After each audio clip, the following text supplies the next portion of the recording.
Resident Evil Requiem is finally upon us after years of waiting, and to say it's a stunning affair would be an understatement. RE Engine has delivered some utterly gorgeous titles in the series throughout the past several years. But what truly makes each one stand out is the incredible attention to detail that goes into everything, and shockingly, Requiem may just be the most stunning of them all. Let's dive into 15 incredible examples of attention to detail, starting with realistically detailed hair. Touted as much before release, and justifiably so, the hair details on all the characters look phenomenal. Well, almost all. Sorry, Nathan. Grace's hair is a strong initial example, whether it's arranged normally or hanging while she's upside down. Leon is no slouch though. His hair realistically shifts about, both during combat and while exploring. Considering this tech is adapted from Pragmata, it's just another indication of all the incredible ways that the RE engine can evolve. Ray-traced reflections and ambient occlusion. Of course, the entire opening sequence throughout the streets is just a phenomenal showcase of the engine's graphical prowess. The falling raindrops, the atmospheric smoke, all the other NPCs simply going about their day, it's a feast for the eyes. Ray tracing especially adds to it all, from the reflections on puddles to the ambient occlusion of the headlights and other light sources as they pass through the rain particles. That this is only a teaser of what's to come is all the more exciting.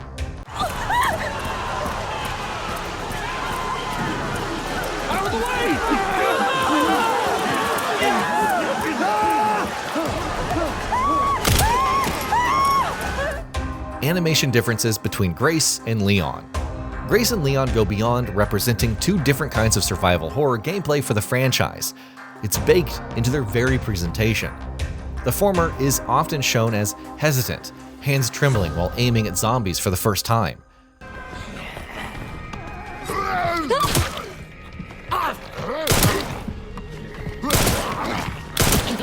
Even her takedowns with the hemolytic injector are messy, and not just because of the bloody fireworks. Meanwhile, Leon's calm, tactical demeanor belies his years of experience.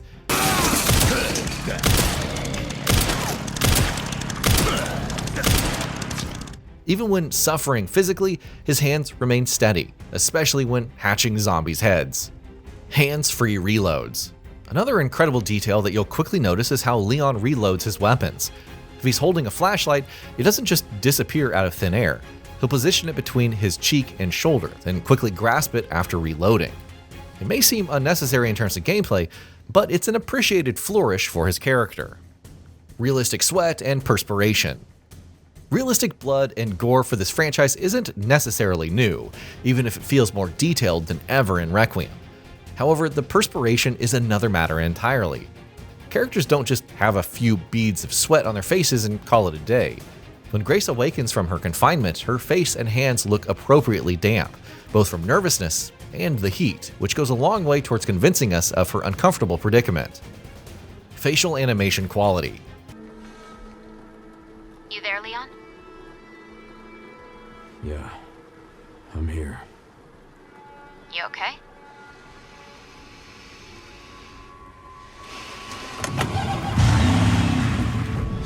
In that same vein, the motion capture is top-notch, but the facial animations go above and beyond.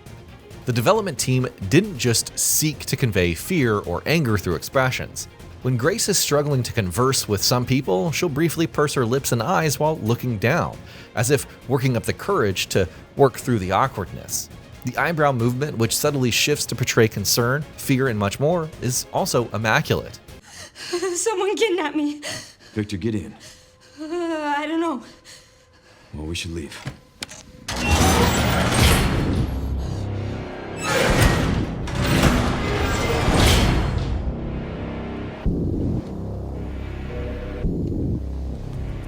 Unique zombie personalities.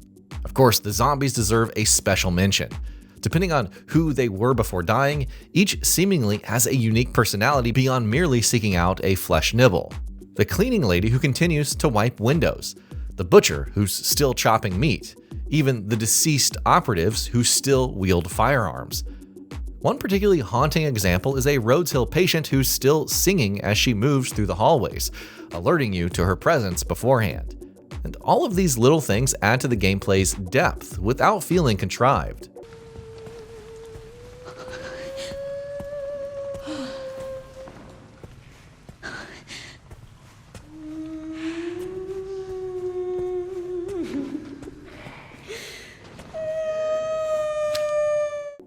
Locational zombie damage. Executing zombies and watching blood spurt from their head stumps like fountains? It is magnificent, but there's still plenty of realistic damage as well. Roundhouse kicking a zombie in the face won't just send them flying, it also breaks their jaw, causing it to hang limply, which doesn't stop it from biting you, but it still looks cool. Shooting limbs on the more recently infected causes them to fall to their knees for a quick melee attack, but some of the older zombies can lose their limbs entirely and keel over. Realistic body damage. And while Leon doesn't necessarily suffer from the same type of locational damage, you can still see the effects. When taking fire, bloody bullet holes will appear on his body. Blood even stains his hair, giving a more ragged appearance. It won't affect your aim, but it further reinforces that for all of his superhuman feats, he's still very much mortal. The Stalker's intelligence.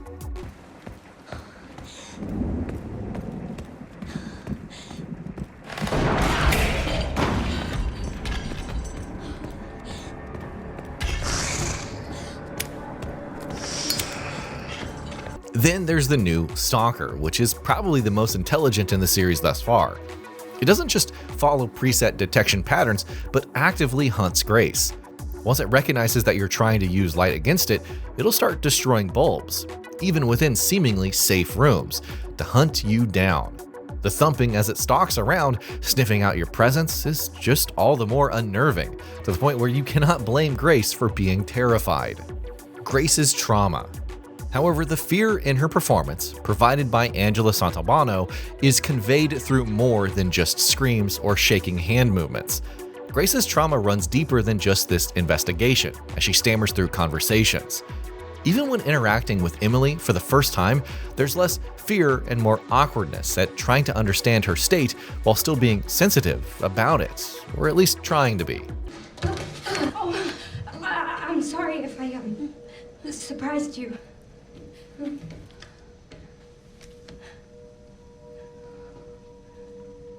Cataracts. You can't see, can you? The ruins of Raccoon City. All those wide shots of Raccoon City thus far cannot do justice to its destruction.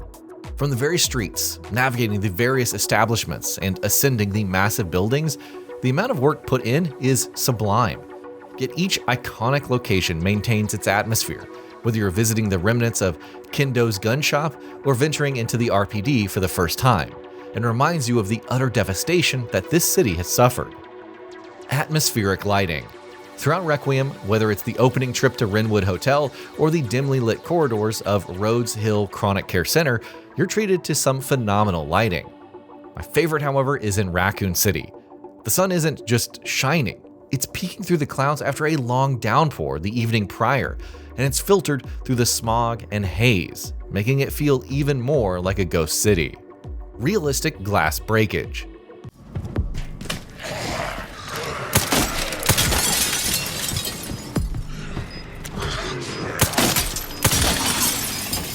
You wouldn't think that something as simple as splintering glass would be impressive, but once you're traversing through a skyscraper in Raccoon City, it's just as stunning as it is terrifying. Essentially, you can shoot glass from beneath enemies to cause them to drop, but one simple drop causes them to splinter, making you feel like you're one wrong move from plummeting to your own death. Of gunshots and footsteps.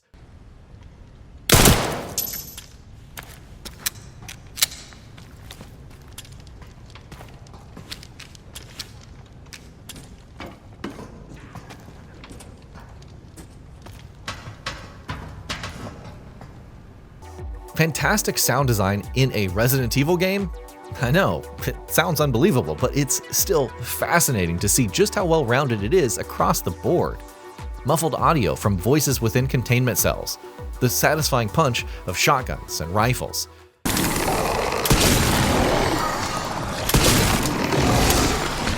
How explosions ring out. even the satisfying crunch of boots on the ground when navigating dust-filled environments. Combined with the visuals and the cinematography, it just further immerses you in this nightmare.